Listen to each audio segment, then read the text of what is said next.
Ang mga opinyon at pananaw sa podcast na ito ay tanging mula sa mga host at panauhin at hindi kumakatawan sa anumang organisasyon o kumpanya. Ang mga impormasyon ay para lamang sa layuning pampalibang at pang-edukasyon.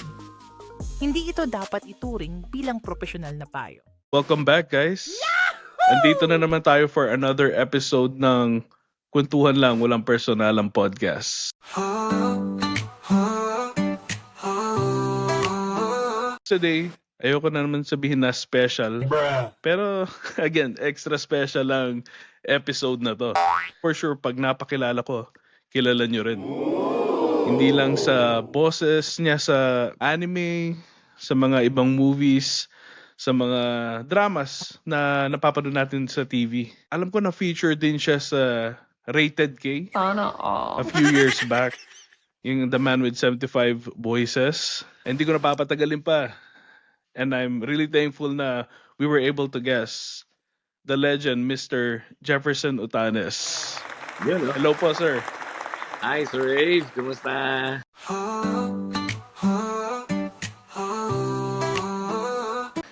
Hello po. We're glad you're here po sa episode na to, and despite your busy schedule, you gave us your time to Oo be nga. here. Actually, nagmadali pa nga ako umuwi kasi galing ako sa pagja-judge dun sa school ng anak ko sa Lasal College of Antipolo. Kinuha akong judge. Actually, isa ako sa judges. So, 5 kami. I'm with Wally Bayola and Mon Confiado. Wow. Isa sa mga taga-ABS at saka si Sir Juan Lu. Ayun. Naabala pa po namin kayo, nagmadali kayong umuwi. Okay lang was naman. Kasi mabilis lang naman din yon. Sa mga tagapakinig, medyo may kasalanan din ako. Late akong nagising bigla kasi yung time difference namin ni Sir. Buti na check ko yung phone ko and ngayon pala yung interview. I thought it was bukas pa. And then, Sir was really graceful to give us one more chance. Thank you po, Sir. Thank you. Oh, welcome. No Yeah. worries. Sir, para po sa mga listeners, viewers namin, sa mga hindi nakakakilala sa inyo, Sir, would you mind introducing yourself? Sino po si Sir Jefferson Utanes? Pakilala po kayo. Hi, I'm Jefferson Otanes. You can call me Sir Jeff. No? Actually, mas kilala ako sa Sir Jeff, no, dito sa atin, sa Pilipinas. And ako nga pala ang tinuturing na Goku ng Pinas. Yan. Actually, meron akong FB page. I-follow nyo ako, Goku ng Pinas. Kasi sa TikTok, yan, Sir Jeff or Jeff Otanes na lang, ganyan. Tsaka pwede naman mag-promote. Oh yeah, pwede po. Kayo po, Diba? Sir. Kayo po. Ayan. Pwede. Sa IG, ayan. Tapos, family man na rin ako, no? Well, with my 2 kids, and I've been in the industry, sa voice industry, for ilang years na ba? Since 1997. So, this wow. coming February 8, actually, I'm celebrating every year na ng career ko sa voice acting, no? So, since 1997, so, magta 28 years na. Tama ba? Tagal na, no? Kasi nag-start ako sa dubbing. Actually, ako noon, 17 years old ako noon. So, matagal na talaga.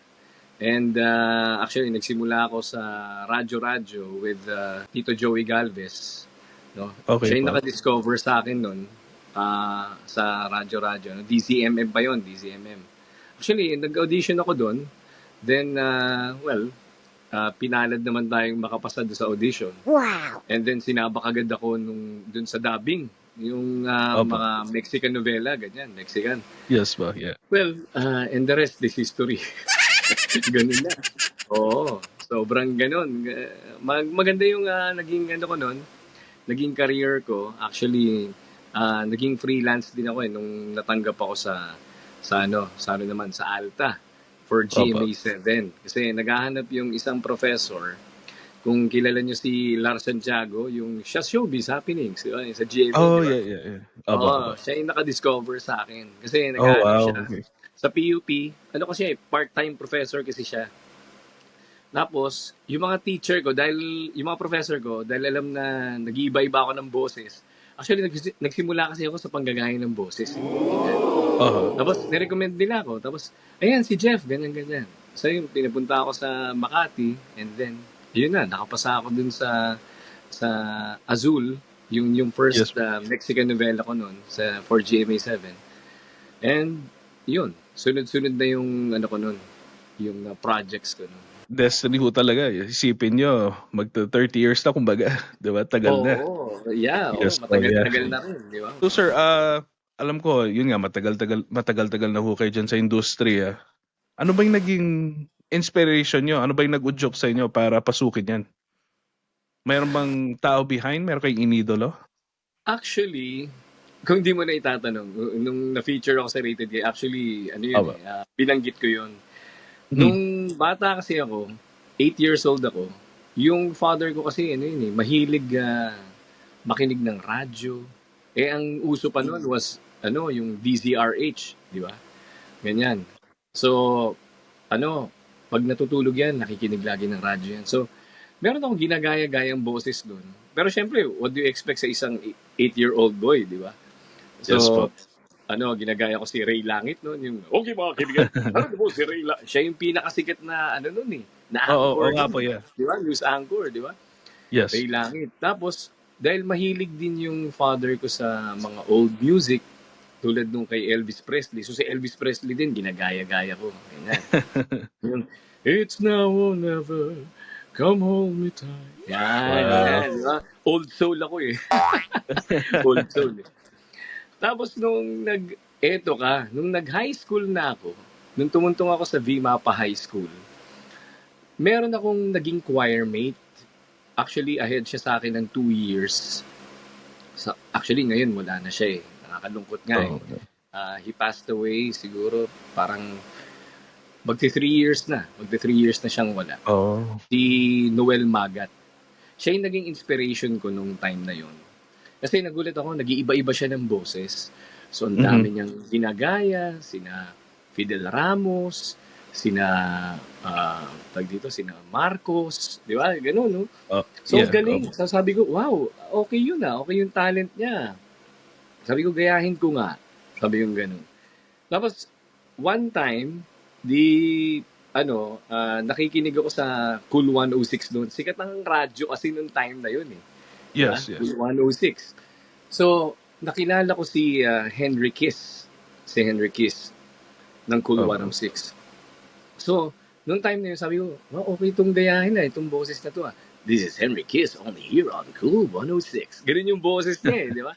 Tapos yung mga nagpapag-greetings, gano'n, sobra. Then, eto na. Merong na-discover ko lang talaga yung talent ko ng time na yun. Kasi ginaya-gaya ko nga si Noel Magat. There was a time na nagkaroon ng contest nung high school kami. Yung search for Mr. and Miss Romeo and Juliet. Ganyan. Okay. Yung escort namin, di ba? Ganyan, yung mga di ba? Muse and escort. Yeah. Usually may escort. So yung escort nung klase namin, nagkabulutong siya. So syempre, sino isasabak namin? Di ba? So ngayon, sila, yung mga kaklase ko, mga sinaulo yun eh. Ikaw na lang, Jeff, ganyan. Total, ikaw naman yung talented dito eh. Ikaw naman yung kumakanta, ganyan. Kasi yes, part ako ng choir. So sabi ko, sige na nga, pag pinagbigyan ko. Tapos, nung elimination round, well, parang ang naging dating kasi nung talent showcase was parang singing and dancing, di ba? Parang ganun eh. Yeah, yun yung mostly ganun, yeah. Mostly ganun eh. So, nung awards, ang tawag ba dyan? Parang awards night or something. Yes. Kailangan mag-showcase ulit ng talent. So, nung time na yon, actually, impromptu ako nun eh. Gumawa ako ng sarili kong script. Oh, wow. On the spot talaga ho eh. Ng iba't ibang boses. Ganyan. So, ngayon, ang ginawa kong yung parang pinaka-host ko was si Henry Kiss ng Cool 106. Tapos iba-ibang boses. Ganun. Yeah. Oo, tapos may ginaya pa akong teacher nun. Kaya tuwan-tuwa yung yung mga teacher ko, tapos mga estudyante. Ayan. Sumikat ako lalo nun sa school. Grabe. Wow. Oo. Kasi, yun. Di ako yung naging Mr. Talent, tapos ako yung first runner-up nung time na yon. Oh, wow. So ngayon, nung nung fourth year na ako, yung ate ko kasi nakita lang yung ad dun sa hindi, actually first year college na pala ako nito. Nakita niya yung ad dun sa radyo-radyo. Opo, yeah. So, sabi ni sabi nitong ate ko, "Uy, bakit hindi ka mag-audition Audition dyan?" dyan. Yeah. Oo, sabi, baka ma-discover ka dyan. Ganyan. Sabi ko, sige nga, subukan ko. One time, Yeah. wala akong pasok. Wala kaming professor nun sa PUP. Punta ako sa ABS. Tapos, ayun. Alam mo yung typical na estudyante, nakaputing t-shirt, Oh, yeah. pamaong, di ba? Naka-uniform pa ko no? Oo, hindi, wala nga kaming uniform nun eh. Walang uniform. Just the white shirt and uniform yung... nun. Yes, Oo. So ngayon, pila ako dun. Tapos nung nakarating na ako dun sa ABS-CBN Tower, nakita ko, ba't may mga naka-costume dito? Ano ba tong Kasi wala akong idea talaga kung ano yung radyo-radyo sa DCMM. Yes. So ngayon, pagpasok ko nung gate mismo ng ABS, so pinadiretso kami doon sa DCMM radio station kasi pagpasok mo ng gate nila sa glass door, actually makikita mo kagad DCMM, tapos ito yung WRR pa dati, yung MOR na. Yung FM nila. So yung AM tsaka FM. Yes, po. So dito ako sa AM, sa kaliwa. Tapos binigyan lang kami ng script ng audition master. Tapos binigyan kami ng role. Ang binigay sa akin, tatay. Sige, yan, ganyan. So, na-justify ko naman yung pagiging tatay. So pinabalik ako. Then, ayun, nakapasa ulit ako doon sa second audition. And, oh, wow. nung kinagabihan nun, pinatry na ako ng dubbing. Yung gano'n. Yes, pinatry na ako ng dubbing. And, ayun, tag dito, wala akong idea kung paano ginagawa yung dubbing. Basta ako, nakakapanood lang ako dati niyan eh. Sabi yung gano'n, fan lang ako niyan, di ba? Mga anime sa ABS, di ba? Yung anime sa ABS, ganyan. Tapos yung mga Mexican novela, pinapanood mo lang. Pero hindi ko talaga naisip na mapapasok ako doon. Hindi ko akalain. Oo. Yung ate ko talaga yung nag-push sa akin noon. Ganyan. Yes. Dahil nga sa pag-iiba-iba ko ng boses at baka ma-discover ako. Ayun, napakinabangan ko naman. Oo nga po, yeah. Di ba? So na po kayo sa mga iconic. Actually, yun na yung simula nung career ko. Ganun. Oh. And ang first anime ko noon sa ABS was Tico and Friends. Yan. Oh, yeah, I still remember that, yeah. Ako si Scott, yung si Kapitan Scott. At saka yung kumikinang na balyena. Wow! Oh, okay. Actually, kung hindi mo pa alam, bago ko na-feature sa Rated K, Balitang K muna. Balitang K. Oh, yes, you're right po. Yeah, that was 1998. 1998 yun. Tapos, na-feature nga ako nun. Tapos, man with parang 60 voices pa yung nakalagay doon 60 voices. Oh, okay. Yun yung first ever po, no? Oo. Tapos after 10 years, Rated K na, 2008, yun na. Yung The Man with 75 Voices. 75 Voices. Oh, okay. Yes, kasi I was doing my research looking po sa YouTube. Hindi ko nakita yung yung pinakauna. I don't think it was uploaded. Actually, kasama na lang yung video ko dun sa Rated K. Oh, yung I see. Yung bata pa ako, nakita mo yung... Opo nga po, ang bata. Opo, yeah. Opo. Balitang K pa yun. File nila yun. Napaka-inspiring po ng story nyo, tsaka on how it happened. Para po talaga siyang right time at the right place. And then you had the right people around you. Yes, tama. Yes po, yeah. Yes po. Ayun po, ngayon alam po ng mga listeners natin on how it all began. Pwede niyo po bang share yung top 5 characters? Top 5. Well, siyempre, number 1 dyan. Actually, si Goku. Yes. Goku talaga. Idol na idol, yes. Sobra. Kasi, natatandaan ko, nung elementary ba, di ba? 80s. Nung elementary ako, niyaya lang ako nung kaibigan ko naman noon sa kanila ng Betamax. Betamax ba noon? Opo. Tapos, kahit walang subs yun tuwan-tuwa ako dun sa kay Goku, dun sa Dragon Ball na pinanood niya sa akin. Pelikula pala Mhm. yun. Akala ko nga series nung time na yun. Aha. Pero yung pinanood namin, movie pala. Kasi ang kalaban niya doon is androids eh. Android 13, 14, 15. Yun yung Yes, yung yun tatlo. yung pinanood namin. Pero wala pang subtitle noon Wala pang English subtitle. So humanga ako doon. So siya talaga yung childhood hero ko, si Goku. So yan, top 1 yan. Ang top 2 ko, well, si Doraemon. Si Doraemon. Maniwala ka, yung si Goku tsaka si Doraemon, meron kaming may significance yan eh. Kung kilala mo si Madam Masako Nozawa, yung nagboses kay Goku sa Japan, no? Yes, yes. I've Diba, seen videos matanda with na him. siya, di ba? Opo. Nagboses din siya as Doraemon and Goku. Oh, wow, same kayo. Oo, same. Actually, na-feature ako niyan sa Hero TV na, yun Oh. nga, na same voice actor yung gumanap dun sa mga Oh, character. wow. Oh, yes. Grabe. At saka, Destiny malaki talaga. yung, actually, kahit na naging third and current ako ni Doraemon, kung yung tatanong mo na, kung hindi mo Opo. pala itatanong, sorry, kung hindi mo pala itatanong, ang first Goku ng Pinas was Nesty Ramirez. Si Nesty kasi, Oh, okay. Nesty. si Nesty. Actually, idol ko na yan nung 19 na, parang dumating kasi dito sa Pilipinas ang Dragon Ball. 1989, if I'm not mistaken. Mhm. 1989 yan eh. So, English dub, di ba, sa RPN 9. Inaabangan ko yun. Every Sunday pa nga yun eh. Every Sunday. Oo, every Sunday. Tapos, hanggang sa nagtagalog na siya. Tinagalog, way back parang after 10 years ba? Oo, parang 1999 eh. 1999 yun. Tapos, dahil gawa ng, siya, pupunta na ng States.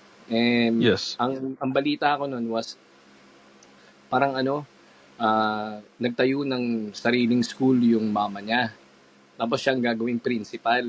So, kailangan niya talagang pumunta ng Amerika. Yeah. So, ganun. So, naghanap ng kaboses. Ganyan. Kasi kung hindi daw makakahanap ng kaboses, ang inaayin nila nun was Eri Resurrection. Yung Eri Resurrection, he was the second voice of Eugene ng Ghost Fighter. Oh, okay. Ganun. Yeah. Pero syempre, ayaw naman nila magtunog na Ghost Fighter yung Dragon Ball. Ganyan. Yes, yes. So, naghanap talaga sila ng kaboses. That time, nirecommend ako nung kasamahan ko sa trabaho, si Bernie Malehana. So, sabi niya, nung in-offer niya sa akin yun, tinawagan niya ako one Saturday. Bro, baka gusto mong mag-audition for Goku? Ha? Talaga? Sabi ko, Dragon Ball. Sabi ko, fan ako niyan. Sabi ko ganun. Yes. Okay yan Sige. Saan ba? Sa Picasso. Sige, tapos binigyan niya address. Pinuntahan ko. Pinarinig muna sa akin yung original ni Nesty. Actually, hindi kami nag-meet ni Nesty in person ko lang siya, nakilala ko lang siya by name. Pinarinig. Frieza Saga nun. Actually, patapos na yung Frieza Saga eh. So, ako yung tumapos ng Frieza Saga. Oh, okay. So, yung pinaka-audition piece ko nun, hindi ko talaga malimut-limutan yung tinatapos ko ng laban nating ito, Frieza. Dahil alam ko na nailabas mo na ang lahat ng iyong kakayahan. Ganun. Tuwan-tuwa sa akin yung mga tech, yung audio engineer. Sabi, wow, parang si Nestle yung naririnig namin sa loob Sabi ko, sige nga, try mo rin try mo yung Kamehame Wave. Sabi ko, sige po, parinig nga po. Di pinarinig sa akin. Tapos, Kamehame Wave! Ganun. Tuwan-tuwa sila noon. Oo, grabe yun. So, yun. Well, sobrang na-overwhelmed nga ako noon nung time na yun Oo, kasi hindi ko talaga akalain na bubusisan ko yung idol ko, yung childhood, di ba? Yes, well, yeah. Childhood hero mo Grabe Opo. yun. Tapos for Doraemon naman, actually, pangatlo na ako sa Doraemon. Sinalo ko lang din yun. Kasi yung una was Jimmy Figueroa. Tapos yung kapatid niyang si Julius, yun naman ang nag-voice for Nobita. Opo. Then, nung nalipat siya ng ibang studio, pero for GMA pa rin ang airing nun. Well, in-offer naman dun sa magkapatid. Yun nga lang, ayaw nila. So, Yes, naghanap ng bago. So, si Bernie Malehana yung Doraemon, tapos ako naman yung nagnobita. Oh, okay. Tapos nung nabalik na dun sa sa dating studio, sa Alta, well, dahil si Jimmy Figueroa nagbarko na. Nagbarko na Oho. siya eh. So ang natira nun si Julius Figueroa as Nobita. So Opo. dahil naman ako, nagdadub naman din ako sa Alta.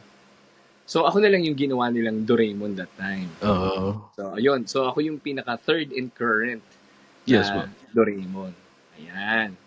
O, di ba? Para sa kalaman ng lahat. Yes po, Then, yeah. my top 3, eto rin, sinalo ko lang din to. Si Detective Kogoro Mori. Si Detective Kogoro Mori naman, ang first na voice actor niya was John Hendricks, yung dating DJ sa LSFM. Actually, ginagaya-gaya ko lang talaga yung boses noon. Si John Hendricks. Oo. And, ayun, mukhang naging busy na si Sir. So, Opo. ngayon, actually, naging magkaibigan kami ni John. Nag-meet kami niyan sa, sa Alta. Ayun, ako yung pinalit kasi nga, nagagaya ko yung boses niya. And eto, may nakakatawang kwento dyan eh. Kasi una ko nakilala yan, nung pinag-audition ako ni Tito Lar Santiago dun sa Azul, yun nga, yung first Mexican novela ko. Actually, nakasalang siya noon, nung pagdating ko dun sa studio. Tapos, ang pakilala sa akin nung isang dubber doon, si Roger Aquino. Actually, sabi ko, uy, artista po kayo ha. Sabi ko gano'n. Di ba kayo po yung lumalabas dun sa, sa Agila? Galing Sabi mo! niya, Oo. ay, oo, ako nga yun. Sabi niya gano'n. O, kilala mo ba yung nasa loob? Sabi niya gano'n. Ah, hindi po. Hindi mo siya kilala? Siya si Ray Langit. O, hindi po. Hindi po siya si Ray Langit. Kilala ko po yun. Sabi niya gano'n, ginagaya ko nga po boses nun eh. Sabi, Yeah. ay, talaga ba? Kala niya maluloko niya ako eh. Oo nga, Tapos tinawag. tapos nung paglabas, hi, I'm John. Sabi ko, kayo po ba si starstruck ako nun eh. Kayo po Yeah, ba yes. si John Hendricks? Yeah, ako yun. Sabi niya gano'n. Oh, Fan niyo wow. po ako. Sabi niya gano'n, fan niyo po ako. Ginagaya ko po yung boses ninyo. Oh, really? Sabi niya gano'n. Kasi konyo yun eh. Opo. Talaga. Tapos ayun na. Kasi ito na. So, there was a time na, dahil naging magkaibigan kami niyan, yung mga siraulo kong kaklase nun, sabi niya, uy, pabati naman kay John Hendricks, so tawag ka naman sa kanya, tapos gamitin mo boses John Hendricks. Sabi ko, loko-loko kayo, hanggang ganun. Hindi, sige na. Yes. Binigyan niya kasi sa akin yung personal trunk line niya eh. Oh, So okay. ngayon, so tinawagan ko siya sa studio niya. Sabi ko, John, babati ako, pero gagamitin ko yung boses mo. Sabi niya. tapos sabi niya, sige ba, sige. Total, naman yun? Ang tawag dito? Parang linggo ng wika yata ng time na yun. Oo, linggo pa ng wika, hindi pa buwan ng wika noon eh. Linggo ng wika. So tumawag ako noon. Sige, Jeff i-intro kita, tapos bahala ka na. Sige. Okay, we have John, we have a caller here. It's Jeff Utanes from Antipolo City. Hi, John. This is, ganun, tawa Yes. Tapos, binabati ko nga pala ang aking mga kaibigan dyan sa PUP. Blah, blah, blah, blah, blah, blah. Ayun, tapos ganun. Tapos, sige, ikaw mag-extra yung nakikinig kayo dito sa sa Walasa, 77, Tuldok Isa. WLS kasi 97.1, di ba? Tawan-tawa ako nun. Kasi ito yung isang classic. Meron kasing pinarecord itong Infinity Music na promotion ng isang album. Actually, dalawang album yun eh. Si Raisa Kayabyab at saka yung Icebox na na grupo. So ngayon, dahil hindi mahagilap si John Hendricks at saka mahal, ako yung kinontak. Oh. Oo. So ngayon, di-record ako. Raisa Kayabyab for Infinity Music. Ganyan. So, ginaya ko yung bala John Hendricks. Oo, ganoon. Tapos, pinlay niya yun dun sa nung naka-board work siya. Siya mismo nagkwento sa akin ito eh. Pinlay niya yun during his board work. Ngayon sabi niya, uy, may singilin ako sa sa Alta. Ayan, gano'n. Tapos nung pagpunta niya sa Alta, give me my money. Ganyan siya. Tapos, uy, wala kang singilin sa amin ha. Ha? I've heard my voice. Sabi niya gano'n, uy, hindi ikaw yun. Hala, my worst nightmare. Sabi niya gano'n. Yung tawag niya sa akin, worst nightmare. Worst nightmare. Oo. Oh, Jeff. Sabi niya gano'n, my worst nightmare. Ito, yung top 4 ko naman, well, eto, hindi ka maniniwala. Actually, dalawa sila. Si Mickey tsaka si Goofy. Mickey and Goofy. Okay. Making good. Oh, the Marquis of Disney. Di ba? Yes, Marquis yes po, yeah. part din ng childhood yun si Mickey and Goofy. Dahil Disney Yes, ano ako eh. Alam mo, lagi akong nanonood ng Disney.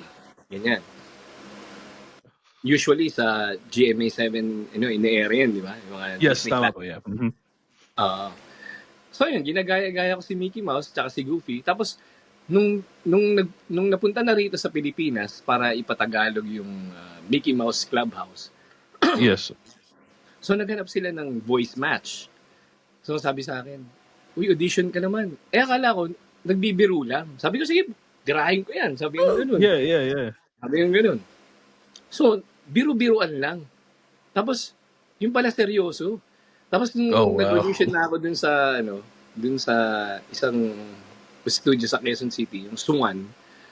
Uh-huh. So, nandun nakabantay yung taga Disney Hong Kong. Parang ganun. Tapos, so, in-audition ko si Mickey, tapos si Goofy. And, wow, tuwan-tuwa sila dahil, Kuhang-kuha din po. first try ko yun, tapos ako pa yung nakapasa. Oh, wow. Ganun. Iba Oo. po talaga. Actually, nahirapan silang maghanap for Donald Duck, kay Minnie Oh. Mouse, at saka Mhm. kay Daisy Duck. Kasi mahirap naman talaga. Yes, Lalo yung yeah. Donald Duck. Pinakamahirap Oh, yeah, talaga yeah. Donald lahat, Donald Duck. So ako sabi ko, wow, isang try lang, tapos nakapasa pa ako. Galing mo! Wow, grabe. Oo. Then, my top 5, ito rin, isang try lang din to. Aba. Nung pinatagalog na yung SpongeBob SquarePants, ako naman ang nakapasa kay Mr. Krabs. Actually, nag-try din ako for SpongeBob, pero mahirap yung SpongeBob eh. Sobrang matinis yung boses. Hindi katulad ni Mr. Krabs, parang nilapat ko lang siya kay Detective Kogoro Mori. Ganon. Pero iba kasi yung atake lang ni Mr. Krabs, yung SpongeBob! Pahingi ka ng Krabby Patty! Ganon, di ba? Yes, yeah. Aba. Si Kogoro Mori naman, ang ano naman yun is yung seryoso ko. Yung laging, kala mo, laging lasing. Yes, Ganun. para Totoo lagi naman yun. kasi. Di ba? Pag pinatulog siya ni Conan, di ba? Totoo Yung, ba? Yeah. At ang kriminal ay walang iba kundi si... Ganun. Pero grabing luminya yun. Ang haba. Yun yung top 5 ko. Thank you po sa pag-share nun kasi bawat karakter talaga may istorya kayo. Oo, And- sobra. Ang dami kong Yeah. story niyan. Yes Sobra. po. And sa pagpa-flashback, di po, pati ho kami. Ako mismo parang na-mesmerize na parang ako din nandun na, wow. Halos lahat one shot lang pala. And like I said, destined ho talaga, di ba? Oh, destined talaga. Sobra. Destined yun. Opo, yeah. Sa dinami-dami ho ng mga voices niyo, sir, na yung ginampanan nyo, narinig nyo lagi yung voice nyo over here, over there. Ano ho yung nararamdaman nyo tuwing narinig nyo yung voice nyo? Actually, nung una, Opo. parang na yung kinakabahan ako. Ganun. Yung ganun yung pakiramdam. Pero siyempre, may halong kilig. Uy, sabi ko, boses ko ba talaga yun? Yung ganun, uy, naririnig ko na yung boses ko sa TV. Ganun. Yung, wow. Boses ko, pero, over the years, siyempre, minsan, inoobserbahan ko na rin yung pagdadab ko. Kung Yes po. may kailangan ba akong i-improve, uy, nagkamali ako dun sa ganun, or kulang pa ba sa emotion, yung ganun. Yes.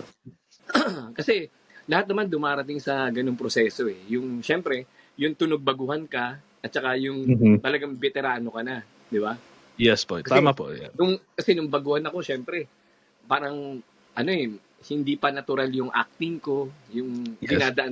dinadaan ko sa boses. Kasi, sa umpisa, talagang parang magiging voice conscious ka eh.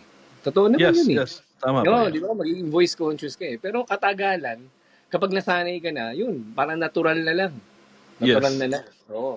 As in, umaarte ka na. Kaya nga ang prinsipyo ko sa voice acting. Voice acting is real acting. Not just Oh, doing yes. funny. Definitely po, yeah. Oo. Opo. Not just doing funny voices. Yun. Yes. Yeah. May kilig, may kaba, ganyan. Pero masaya. Kamukha po sa season 1 ko is mostly audio lang. Sa Spotify siya mostly. And Okay. hindi pa ako ready for cam nun. Pero when I was hearing my voice from back then, I could tell the difference na nag-i-improve ba? More Oo, fluid na. tama. Yeah. Yes po, Ganun din yeah. naman ako eh. Ganun din naman kami. Yes Nagsisimula po, ka yeah. syempre, di ba? So, Opo. parang sa simula, wala, parang mahiyain ka pa eh. Pero, Yes, tama. pero katagalan, masasanay ka na lang.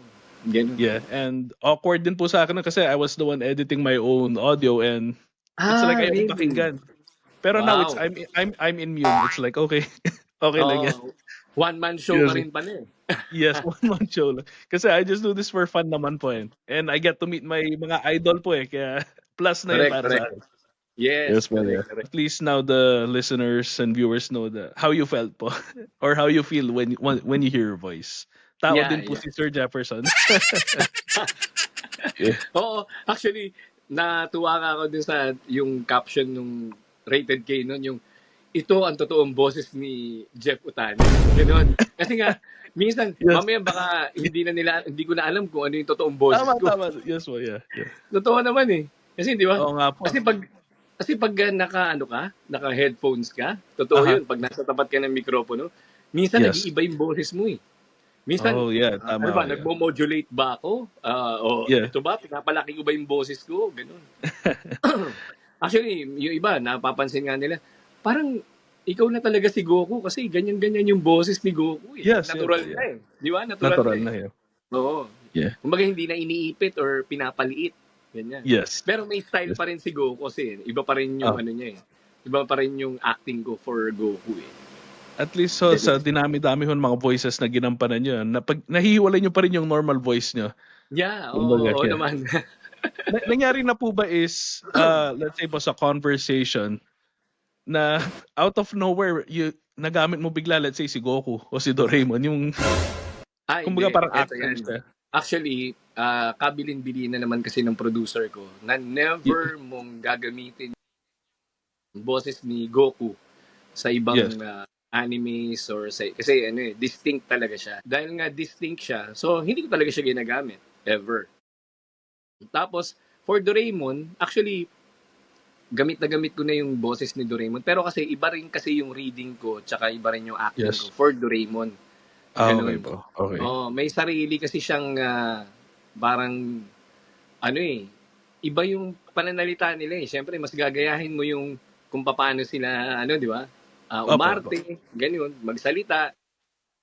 Siguro, may distinction lang talaga na, uy, hindi, boses pa rin ni yun eh. Di ba? Ganyan, Yes. maririnig ko eh. Tama. Pero, may ibang inflection yun. Ganun. Okay. Iba pa rin yun. Yes, Meron pa tama. rin. Yes. Again, it comes with experience ho talaga no? Oo naman. Yeah, naman. experience ho talaga. Diba? Yeah. Alam ko po, sir, marami kayong roles na ginampanan. Ang daming pelikula, anime, kung ano-ano pa.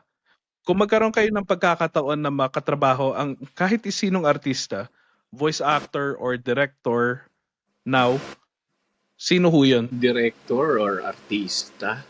Well, kung voice actor, gusto ko talagang ma-meet, alam mo kasi Sino po? Madam Masako at saka si Sean Chamel. Yung magsama kaming tatlo, yung gano'n. Oh, yeah. Oo. Kasi Yes.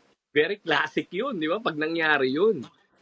Kasi ako, natuwa na nga ako. Actually, medyo nainggit ako nung, nagkasama sila sa Comic Con ba yun? Diyan sa Amerika. Si Madam Masako napag-guest nila dyan. Ganun. Wow. Sabi ko, parang gusto ko rin. Yung ganun. Yes. Di ba? Gusto ko silang makatrabaho. Yung ganun. Yeah. Di ba? Na Opo. Yeah. talagang, in 3 languages, yung Dragon Ball. Yes. Di ba? Di ba? Yes, Ang saya nun. Grabe yun. Pero sana nga, mangyari yun. Pero sa voice actor, ayun, si Madam Masako, sa director, wala naman akong pinangarap na director. Pero kasi, kung artista, actually, ang gusto ko talagang makasama, yung idol ko, Sino yan? the late Robin Williams.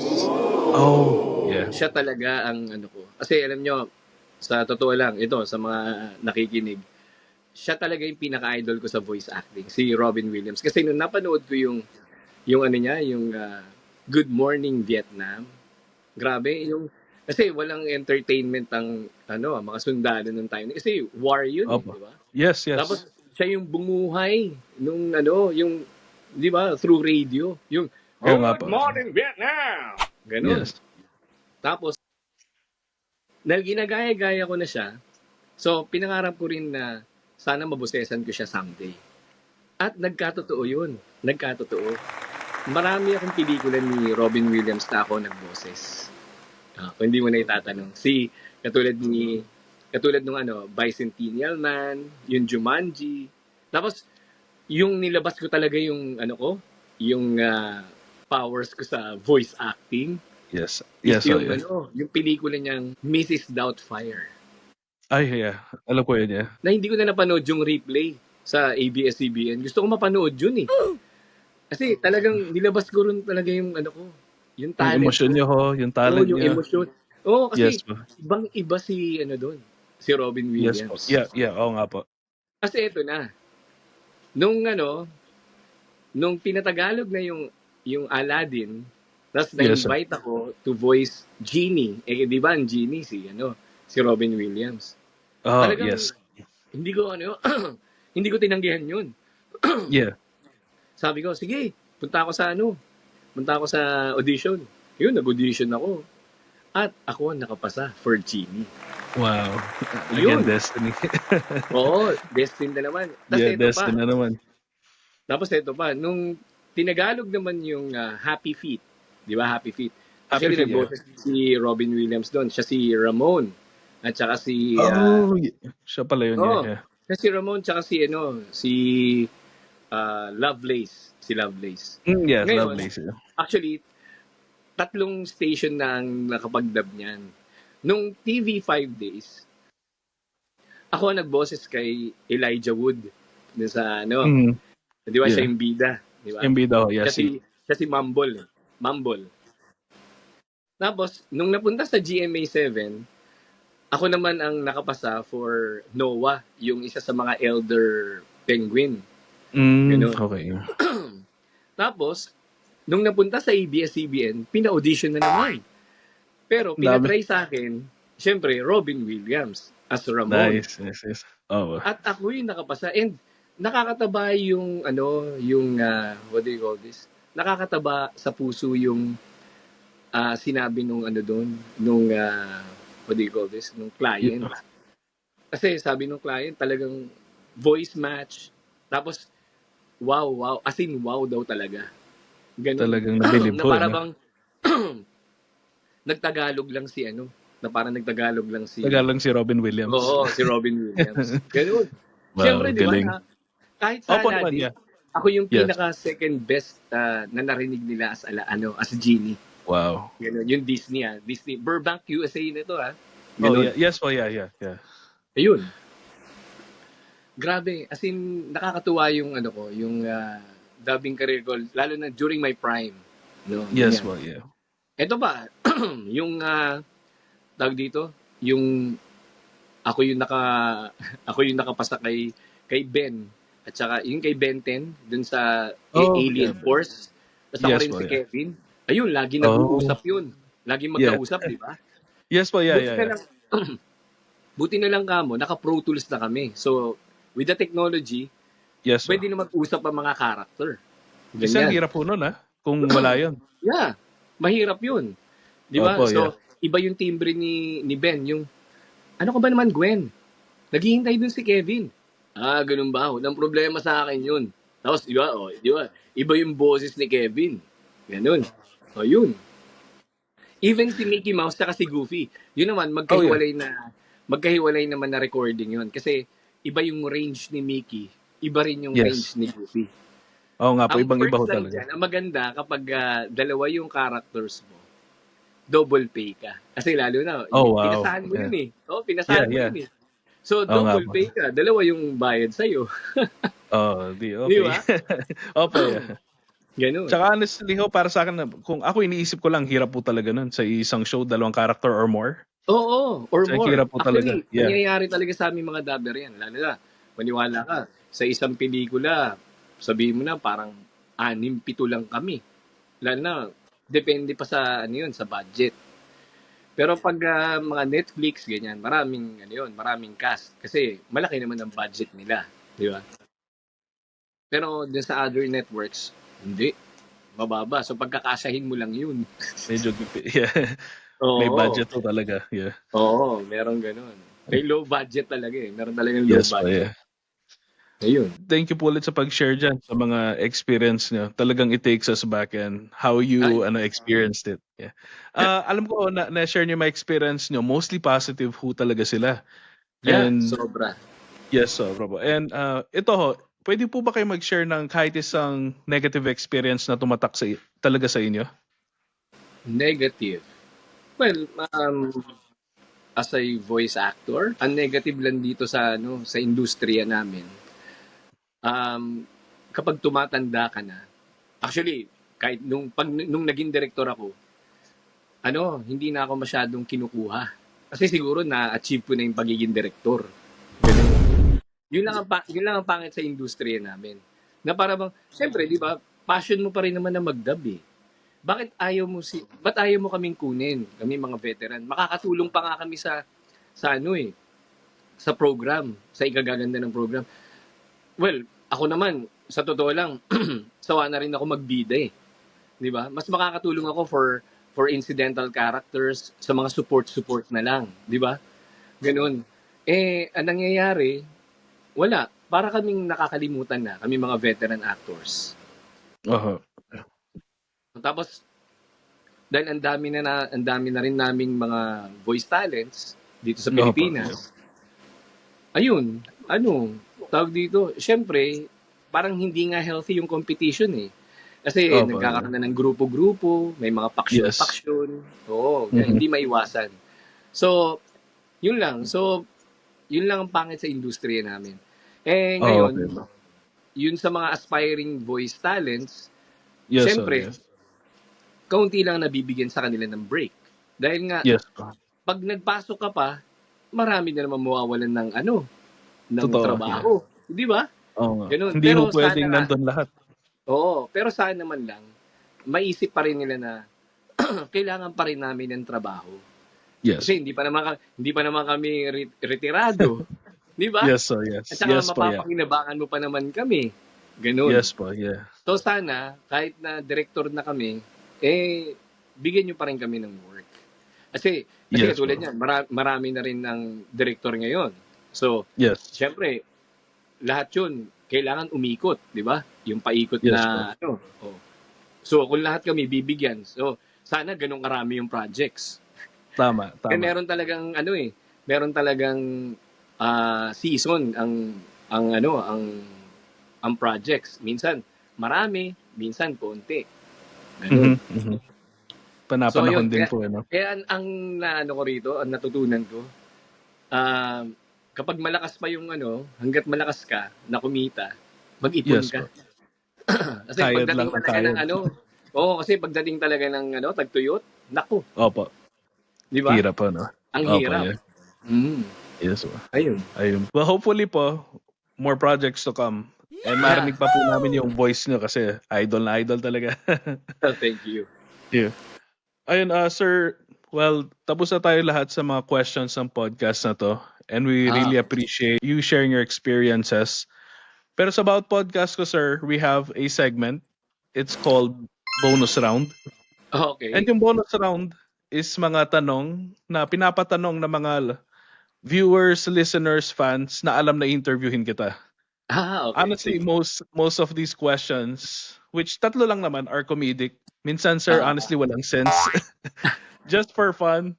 And we just want to see if you would answer them. Nasa inyo po, sir, if you want to answer or not. Ito po ang first question ng bonus round.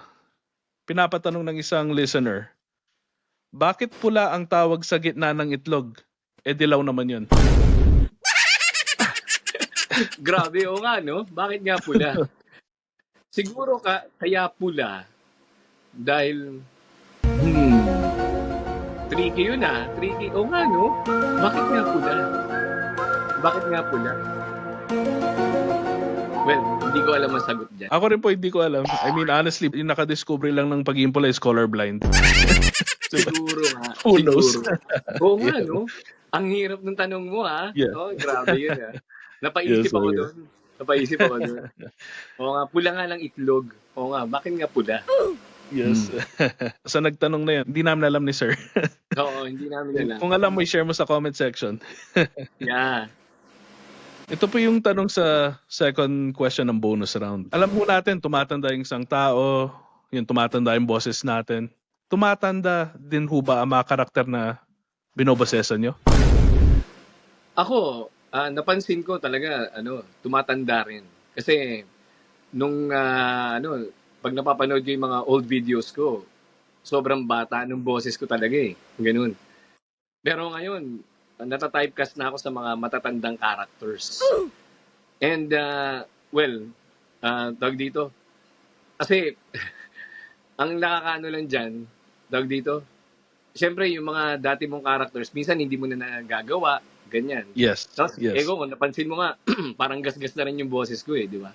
Yeah, ba? Kasi nga, nag-perform din ako kanina sa, Opo. sa LSA Got Talent. Nung wow. judge ako, ng iba't ibang boses. Kaya pasensya na. Mhm. Pero yun nga, feeling ko talaga matanda na. Ganun. And typecasted na nga sa mga, tumatanda rin. Tulad ho ni Goku, sanay tayo na youthful ang boses. Youthful. Yan, medyo, na-preserve ko naman ng konti yan. Yes, yeah. Baka Na-preserve. humarinig natin na medyo matanda na yung pagkamehame wave Pwede niya. rin. Di ba? Pwede rin. Diba? Pwede rin. Ito po, sir, last question ng bonus round na pinapatanong. Sa dinami-dami po ng mga voices na ginampanan nyo, do you hear voices when you're alone? Nako. Siyempre, Delikado yan. hindi. Pero siyempre hindi. Siyempre Okay, hindi. guys. That's good. Pag nag-i-script ako, yan, yung yung pwede kong i-fit na voice doon, ganyan, kung sino yung ikakast ko. Yun, may naglalarong boses, di ba? Na kailangan mag-aya to ni Kasi ganun na ako Kasi as a director, pag nagka-cast ako, syempre, Yes, bro. kailangan kung sino yung babagay doon, di ba? Ako naman, minsan, hindi naman ako rin. Syempre, pagdating mo sa studio, pag binigyan ka ng character, alam nila na fit yung boses ko doon. Pero yung mag-uusap doon sa hindi. Pero, ang dyan, sa akin, syempre, Yes, dahil sa dami ng binosesan mo, di ba? Kunwari, sa isang series, kailangan tandaan mo na yun. Yung boses na yun. Yeah, tama. Yeah. Oo, ganun. Yung bang, hindi ka na mag-iisip na, ano nga ba yung boses na ginamit ko rito? Ganun. Hirap Di po ba? nun. Oo. Yeah. Kasi, ang dami, lalo na pag series, ang dami mong binobosesan. Maniwala ka sa One Piece, ito. Ito, One Piece. Yeah. Ang dami kong binosesan sa One Piece. Ang dami yung karakter dyan ang dami kong karakter dito. Ang pinaka-main ko, si Usopp. Meron pang Garp. Mm-hmm. Dressrosa Arc. Sa Dressrosa Arc, alam mo sino-sino ako doon. Actually, si Don Flamingo. Ako yung pinaka-kontrabida. Ayun po pala yan. Yeah. Don Flamingo. Tapos, ang dami pang mga side characters. Tama, yeah. Grabe yun. Grabe. So, tinatandaan ko na lang yung boses na ginamit ko sa kanila. Ganyan. Ayun lang. Kumbaga ho siguro yung sa memory nyo ngayon, yung brain nyo, punong-puno na ng compartment yan. Different voices. Sobra. Grabe. Sobra. Yes, sir, yun ang katapusan ng mga questions. Yun ang katapusan ng bonus round. Okay. And you're happy na nasagot nyo, sir. And before we end our podcast, sir, I would hate myself hindi ko i-request. Pwede nyo ho bang gamitin ang boses ni Goku? And hikayatin manood ang mga fans ng Kwentuhan Lang Walang Personalang podcast? Okay. Sige. Sige. Ito na. O mga bata, iniimbitahan ko kayo manood ng Kwentuhan Lang Walang Personalan. Dito lang Okay? Kaya huwag kayong mawawala hanggang sa susunod nating pagkikita. Wala munang paalam. Kame, wave! Thank you po, sir. Talagang flashback ang sa childhood memories. And yeah, makwento ko lang, sir. Last week din, punta ako sa convention dito sa Vegas. Nakilala ko Ah, naman ho yung Goku ng ng mga Latino. Si sino Mario. yan? I forgot his last name, Mario something. Oh, really? Pero siya Talaga? yung nagdadub naman ng yung Spanish version ng Spanish. Dragon Ball. Yeah. Nice, nice. Yeah. Mukhang napakinggan ko na rin yan kasi sa TikTok, nakakapanood ako ng mga iba't ibang language eh. It was just fun seeing him, and then yun, naalala ko, may interview ko ang Goku ng Pinas. So, thank you po, thank you. No Uh, problem.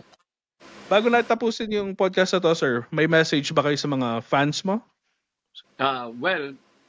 Basta lagi ko sinasabi to, explore yourself because that's the one which will lead you to attain your goals. Nice, yun lang. Simple pero heartfelt talaga. Yes. Yes. And any shoutout, sir? May project ba kayo? May mga gusto kayong batiin? Now's your Well, time, sir. gusto ko lang batiin yung family ko, no? Lalo na dyan sa Amerika. Keep safe, no, fam. Ingat kayo. Alam ko, magkikita tayo next week. Uuwi kayo rito sa Philippines for vacation. No? Sana mag-ingat kayo dyan. Then, dito rin sa mga anak ko, pagbutihan nyo, pag-aaral nyo. Ayan. And sa mga fans ko, meron pang, slots dun sa workshop. So, meron pang available slots. Mag-PM na kayo sa Goku ng Pinas page. Ayan. Yung slots Yeah. po, it's online ho siya, no? Parang Yeah, Zoom? online. Tapos dun sa huling session, actually gagawin ko siya sa isang studio sa Quezon City. Kaya kung malayo ka, katulad niyan, kasi dapat open lang sa Metro Manila area yon. Pero Yes, inopen tama ko na rin dun sa mga Greater Manila area tulad ng Cavite, Laguna, na willing Yes. naman bumiyahe. Ganyan. Okay. Kasi gusto ko kasi ma-experience nila yung dubbing mismo sa studio. Yes. Pero Yeah. yung workshop mismo, online lang. So let's say, sir, let's say ako gusto ko sumali dyan sa workshop. Pwede ho bang Ah. malayo na ganito? Pwede. Yun nga lang, hindi ka makaka-attend doon sa culminating Yes. activity doon sa last I session. see. Okay. Pero gagraduate ka, meron kang certificate. I'll look into it. Hopefully maging estudyante mo din.